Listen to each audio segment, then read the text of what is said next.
Antes de empezar, quiero aclarar dos conceptos iniciales. Cuando se habla de SARS-CoV-2 se habla del virus y cuando se habla de COVID-19 se habla de la enfermedad producida por ese virus.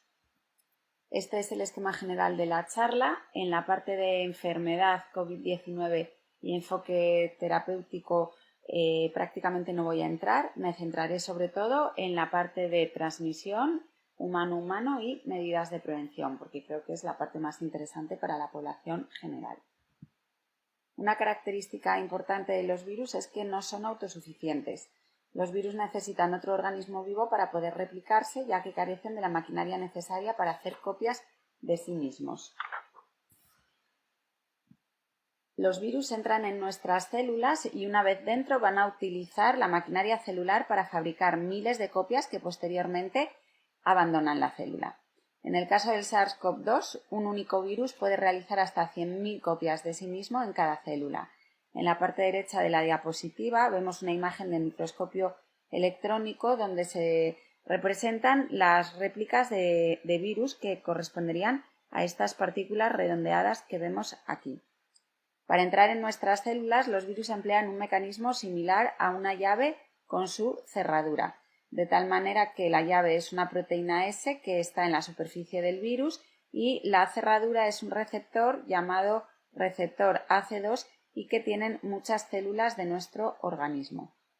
Esta característica que os acabo de explicar nos pone en un escenario bastante optimista dentro de lo que cabe porque este virus en concreto en superficies inertes sobrevive hasta varios días, pero al no ser capaz de multiplicarse puede ser fácilmente inactivado con los desinfectantes adecuados. ¿Qué es la R sub 0?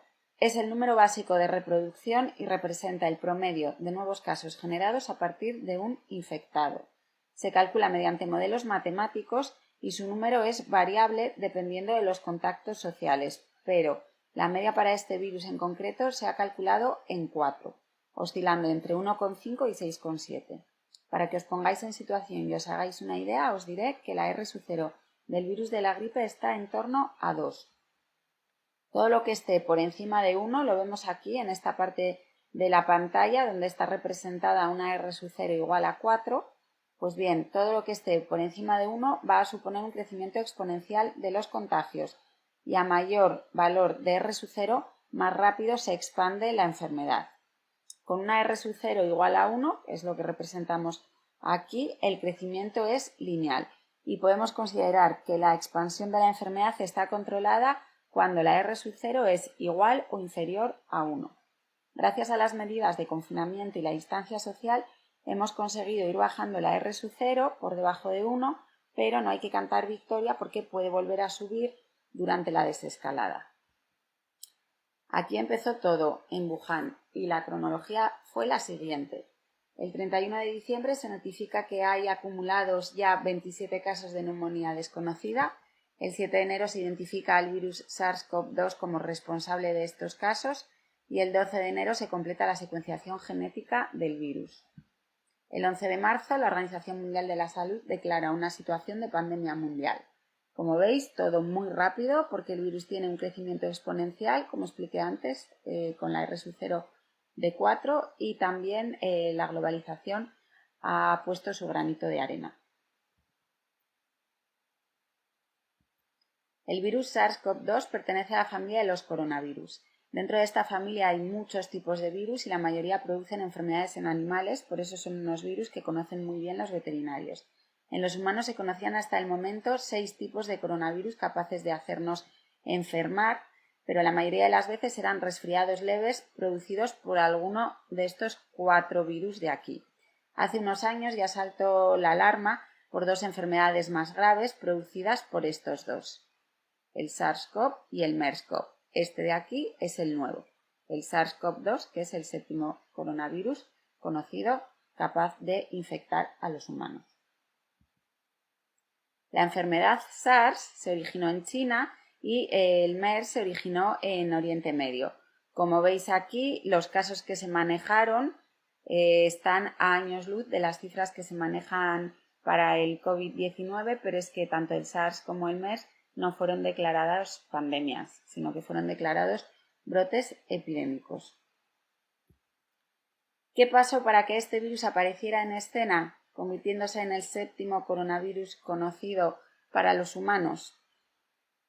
Pues bien, los coronavirus tienen un reservorio en la naturaleza que son los murciélagos.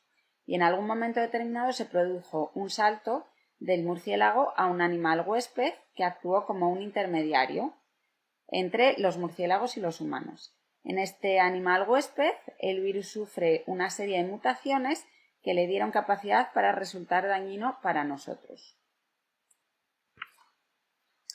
En cuanto al animal intermediario, todo apunta a este que veis aquí, que es el pangolín, pero no se ha confirmado a ciencia cierta. Y si recordáis para la diapositiva del SARS y el MERS, en esas enfermedades los animales intermediarios fueron un pequeño mamífero, creo que la jineta en el caso del SARS, y los camellos o los dromedarios para el MERS. ¿Cómo nos podemos contagiar? El virus nos contagia entrando en nuestro cuerpo a través de las mucosas de la nariz y la boca o por los ojos. No entra atravesando la piel. ¿Por qué digo esto? Pues porque por tocar superficies contaminadas no nos vamos a contagiar. Nos vamos a contaminar y no es lo mismo. Pero una vez contaminados, si tocamos lo que no debemos, ahí sí que nos podemos contagiar. El contagio realmente se puede producir por dos vías. Una vía es el contacto directo de nuestra nariz, boca u ojos con las gotitas respiratorias de una persona infectada. Las gotas respiratorias son las microgotitas que se exhalan al hablar, al toser o al estornudar y son capaces de recorrer por el aire hasta 1,5 metros antes de que se depositen en superficies. En esta foto estarían representadas las gotitas respiratorias a la derecha, mucho más concentradas, porque aquí se supone que estaría la boca y la nariz, y a medida que avanzamos hacia la izquierda y nos alejamos, las gotitas respiratorias se van dispersando. Sabiendo esta vía de transmisión, es fácil entender la importancia de mantener una distancia social de 2 metros y la utilidad que tienen las mascarillas, porque las mascarillas colocadas a este nivel van a impedir que las gotitas se propaguen porque quedan retenidas por dentro de las mascarillas. En cuanto a la distancia social de 2 metros, hay ya estudios que sugieren que al realizar actividades deportivas que generan corrientes de aire, como puede ser correr o andar en bicicleta, la distancia social segura aumenta y debería de ser superior a 2 metros. Voy a hacer ahora dos incisos importantes. Uno, que dado que puede haber hasta un 30% de asintomáticos, cuanta más gente lleve mascarillas, mejor. Y otro, que no es lo mismo transmisión por gotas respiratorias que transmisión aérea, y muchas veces se confunde. En la transmisión aérea, los microorganismos son capaces de mantenerse en suspensión en el aire, y aunque no se considera que exista transmisión aérea para este virus, sí que hay estudios realizados en condiciones muy concretas que sugieren que en lugares cerrados y con escasa ventilación el virus es capaz de aguantar hasta 3 horas en suspensión antes de depositarse. La otra vía de contagio es el contacto. Si tocamos con nuestras manos o con nuestras manos enguantadas superficies contaminadas y acto seguido nos tocamos nuestra boca, la nariz o los ojos, nos podríamos contagiar. Por eso recomiendan tocar lo imprescindible fuera de nuestro domicilio y evitar llevarnos las manos a la cara. Es muy importante cuando salgamos de casa hacer un ejercicio de autocontrol importante. En cuanto a la supervivencia del virus en distintas superficies, como veis en esta diapositiva, estaríamos hablando de 4 horas para el cobre, 24 horas para el cartón y de 2 a 3 días para el plástico y el acero inoxidable. La barrita de arriba es lo que comentaba Aire del estudio realizado y publicado en esta revista, en la que en condiciones muy concretas se demostró que es capaz de aguantar hasta 3 horas suspendido en el aire antes de depositarse sobre las superficies. La manera de evitar contagiarnos mediante la vía del contacto sería desinfectando superficies frecuentemente, sobre todo en el trabajo, y realizando también frecuentemente una adecuada higiene de manos. Para la limpieza de superficies se pueden emplear desinfectantes que inactivan al virus tras 1 minuto de exposición. Hay una lista de virucidas aprobados por el Ministerio y publicada en su página web, pero ejemplos válidos serían la lejía, que tiene que estar diluida. Sería suficiente utilizando 30 mililitros de lejía por litro de agua. No es por hacer publicidad, pero bueno, productos comerciales como el Sanitol también están incluidos en la lista de virucidas del Ministerio, y también el alcohol de 70 grados. El de 90 grados habría que diluirlo hasta 70 porque se evapora demasiado rápido y no es tan eficaz. Este virus es bastante resistente al frío, pero se inactiva con el calor, sobre todo a partir de 70 grados, así que todos los alimentos cocinados por encima de esta temperatura estarían libres de virus.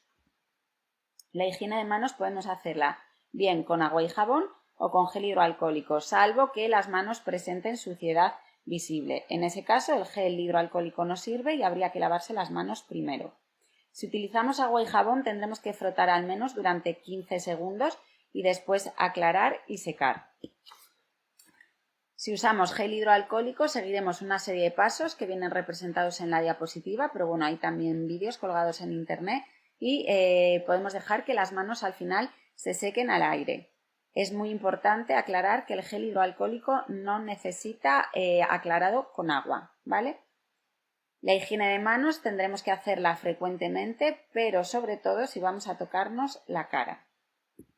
¿Qué papel juegan los guantes en esto? Pues mucho cuidado con los guantes porque nos pueden dar una falsa sensación de seguridad.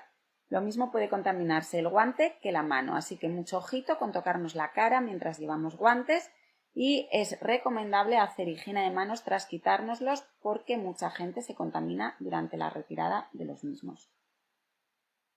Pasamos a hablar de las mascarillas, de las que hay muchísimos tipos, como veis en la diapositiva. Estas 4 primeras, que aparecen sombreadas de azul más oscuro, son mascarillas autofiltrantes que nos van a proteger de manera individual, y aquí abajo, representadas en un color azul más clarito, estarían las mascarillas quirúrgicas y las mascarillas higiénicas, que son útiles para la protección colectiva, pero que no nos van a proteger individualmente. En cuanto a las mascarillas de tela o de fabricación casera, estarían englobadas en la categoría más baja, que es la categoría de mascarillas higiénicas. Ni las mascarillas higiénicas ni las mascarillas de tela son aptas para su uso en un quirófano, porque entre otras cosas no están homologadas y tampoco están constituidas de 3 capas como las mascarillas quirúrgicas, pero para salir a la calle y a falta de una mascarilla quirúrgica es válido llevar una mascarilla de tela, por ejemplo, para hacer una protección colectiva. Las mascarillas quirúrgicas están diseñadas para filtrar desde dentro hacia afuera y son las que nos ponemos en quirófano para no contaminar el campo quirúrgico con nuestra exhalación. Estas mascarillas, recalco, no protegen individualmente del contagio porque están diseñadas para filtrar desde dentro hacia afuera y no al revés, pero sí valen para protegernos colectivamente. Es decir, yo te protejo a ti y tú me proteges a mí si los dos llevamos la mascarilla puesta, porque van a bloquear la dispersión de las gotitas respiratorias. Es muy importante saber cuál es la parte externa y cuál es la parte interna de la mascarilla para colocarla correctamente. Generalmente la parte externa es de color azul o verdoso y la parte interna es blanca, así que hay que ponerla siempre con la parte coloreada hacia el exterior y la parte blanca quedaría en contacto con nuestra piel. Las mascarillas autofiltrantes son otro asunto. Están diseñadas para filtrar desde fuera hacia adentro y por tanto sí nos protegen de manera individual, pero también protegen de manera colectiva siempre y cuando no tengan válvula de exhalación, que es la pieza de plástico redondeada que se puede ver en la parte externa de algunas mascarillas. La válvula de exhalación no es indicativa de mayor nivel de protección, se usa simplemente para facilitar la respiración y que la mascarilla sea más cómoda de utilizar, pero en el caso de que estuviéramos contagiados, con una mascarilla con válvula estaríamos diseminando el virus. En el hospital, por ejemplo, si utilizamos mascarillas con válvula, lo que hacemos es colocar por encima de la válvula y por encima de la mascarilla en general una mascarilla quirúrgica para que esta válvula quede anulada. El nivel de protección que ofrecen las mascarillas autofiltrantes se indica mediante un código que traen en la superficie. El código FFP es el que usamos en la Unión Europea. De menor a mayor tendríamos FFP1, FFP2 y FFP3 siendo la FFP3 la que mayor nivel de protección otorga, en torno a un 98%. En el caso de este virus en concreto y en ámbito hospitalario, se considera que solamente la FFP2 y la FFP3 ofrecen un nivel de protección adecuado y utilizamos una u otra en función de la actividad que vayamos a realizar, porque hay actividades que tienen más riesgo que otras. Las mascarillas FFP1 para este virus en particular se considera que la protección que ofrecen no es la adecuada para considerar una protección individual óptima. Hay veces que en vez de un código FFP en la superficie de la mascarilla podemos ver que traen una N o una NK impresa. Son los códigos correspondientes a Estados Unidos y a China respectivamente. El equivalente sería N o NK95 para una FFP2 y N o NK99 para una FFP3. Si nos vamos a poner una mascarilla, sea cual sea, es muy importante colocarla bien y para eso tiene que estar tapando la nariz y la boca. Si no, no sirve de nada. No vale llevar la nariz fuera ni tampoco vale llevar la mascarilla colocada a modo de bufanda. También es muy importante y necesario hacer higiene de manos antes de colocarnos una mascarilla porque vamos a manipular cerca de la cara. ¿Cómo se retira una mascarilla? Pues manipulándola lo menos posible. Hay que hacer higiene de manos antes y después de la retirada y la manera adecuada de quitarse la mascarilla es como veis en este dibujo, desde atrás y evitando tocar la parte delantera. Voy a daros ahora algunos datos rápidos sobre la enfermedad. De los contagiados que desarrollan enfermedad, recordad que hay un 30% de asintomáticos, un 80% tienen una enfermedad de leve a moderada, un 15% tiene una enfermedad grave que necesita ingreso hospitalario y un 5% tiene una enfermedad muy grave que necesita ingreso en la unidad de cuidados intensivos. Este 20% del total es el que ha colapsado como un auténtico tsunami nuestros hospitales, porque teniendo en cuenta los números absolutos que manejamos con esta pandemia, un 20% son muchos pacientes y muchas camas de las que no disponíamos. Los síntomas más frecuentes suelen ser fiebre, tos seca y cansancio, pero pueden aparecer otros y recordar, importante también, que hay hasta un 30% de asintomáticos. La incubación media es de 5 o 6 días desde la exposición y la duración de la enfermedad de unas 2 semanas si el cuadro es leve. Los pacientes que evolucionan mal empeoran a partir del 8º o 9º día y el primer síntoma de gravedad suele ser una sensación de dificultad respiratoria intensa. Algo muy importante también es que un enfermo puede ser contagioso en una fase presintomática y ya se ha demostrado que el contagio es posible desde los 2 días antes de empezar a tener síntomas. Bueno, en este tiempo que llevamos conviviendo con el virus se ha avanzado muchísimo y se han hecho muchísimos estudios e investigaciones para tratar de averiguar más cosas, sobre todo 2. ¿Cuáles son los mecanismos por los cuales el virus nos provoca daño y por qué hay gente que tiene esa mala evolución? Daros cuenta que es un virus nuevo del que hasta hace 4 meses no habíamos oído ni hablar. Hay muchos avances si comparamos lo que se hace ahora con lo que se hacía al principio, así que de pillar esto cuanto más tarde mejor. Se ha avanzado mucho, es verdad, pero aún nos quedan algunas piezas del puzzle por descubrir y por eso es importantísimo no bajar la guardia. ¿Cómo nos vamos a defender de las infecciones? Pues nuestro organismo genera inmunidad frente a los agentes externos produciendo anticuerpos, que también se llaman inmunoglobulinas. En función del momento de la enfermedad en el que nos encontremos, se van a producir inmunoglobulinas de tipo M o de tipo G. Las de tipo M son las que se producen primero a partir del 6º o 7º día de la infección, son las que aparecen en la fase inicial de lucha contra el virus y van desapareciendo a medida que disminuye la carga viral en nuestro cuerpo. Las de tipo G se empiezan a producir más tarde y son las responsables de darnos inmunidad duradera, es decir, que no enfermemos en futuras exposiciones al virus. Lo que aún no se ha determinado es el tiempo durante el cual vamos a estar protegidos para esta enfermedad en particular, porque los niveles adecuados de esta inmunoglobulina pueden durar meses o pueden durar años y aún no está confirmado.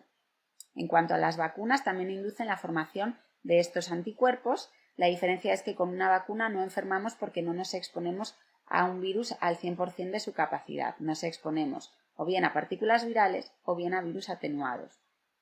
Actualmente hay muchas líneas de investigación para una vacuna útil frente al COVID-19 y algunas de esas líneas se basan en exponernos a la proteína S, que si os acordáis es aquella que funcionaba como una llave para entrar en nuestras células. Los famosos test. Cuando hablamos de test diagnósticos tenemos dos opciones. O bien detectamos el virus o bien detectamos los anticuerpos que hayamos generado contra el virus si hemos pasado la enfermedad.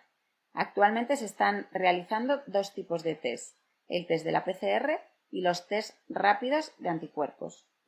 En esta diapositiva se representa el test de la PCR. Este test lo que detecta es la presencia del virus y por tanto enfermedad activa. La muestra se extrae habitualmente de la cavidad nasofaringea utilizando un hisopo que es similar a un bastoncillo de algodón pero más largo y que se introduce por las fosas nasales en profundidad. No es una técnica rápida, tarda 2-3 horas en dar el resultado, pero es la técnica más fiable de la que disponemos actualmente para detectar al virus. Hay unos test rápidos que también detectaban al virus y tardaban menos tiempo en dar el resultado que la PCR, pero estos test rápidos de detección del virus son tan poco fiables que no se están realizando, al menos que yo sepa, no se están realizando en ningún hospital público de Asturias. Esos test rápidos de detección del virus están representados en la parte derecha de esta diapositiva y los he tachado porque que yo sepa actualmente no se están utilizando. Sí que se están utilizando los test rápidos para detectar anticuerpos. Estos test, al detectar anticuerpos, lo que van a detectar son personas teóricamente inmunes. Son más rápidos que la PCR, tardan unos 15-20 minutos y como muestra se utiliza una gotita de sangre. Esta diapositiva es un poco farragosa para la población general. Representa cómo interpretar el resultado de los test. No tiene mucho interés para vosotros, solo saber que realizando dos test, la PCR y el test rápido de anticuerpos, podríamos distinguir 4 grupos de personas: no expuestos, infectados en fase final y enfermedad pasada, que son las personas teóricamente inmunes.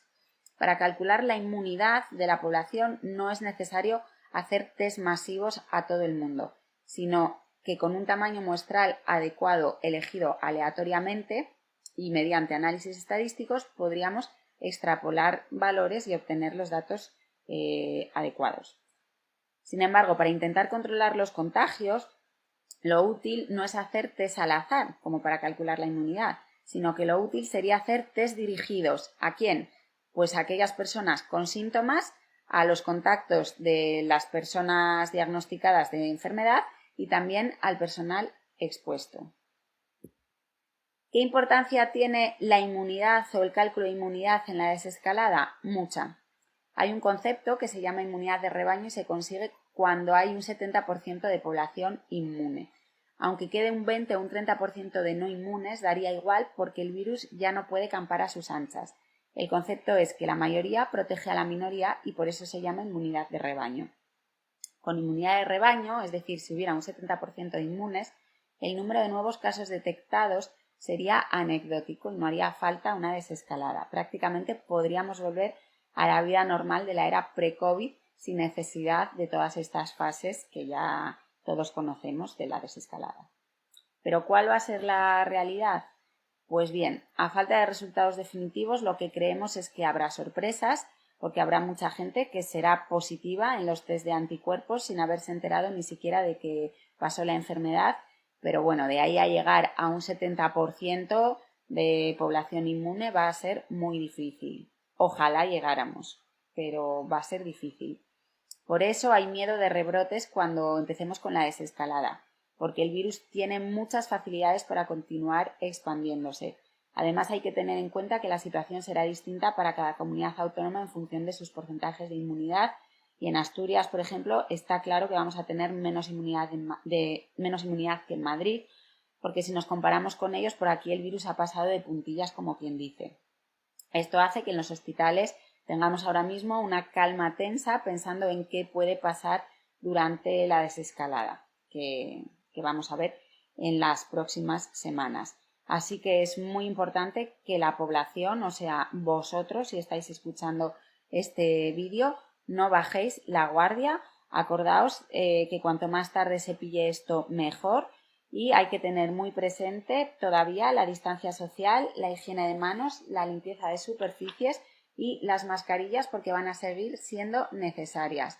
Ya no tanto para protegernos individualmente, sino para protegernos entre todos, para protegernos colectivamente, por lo menos al principio y hasta que sepamos cómo vamos evolucionando durante la desescalada.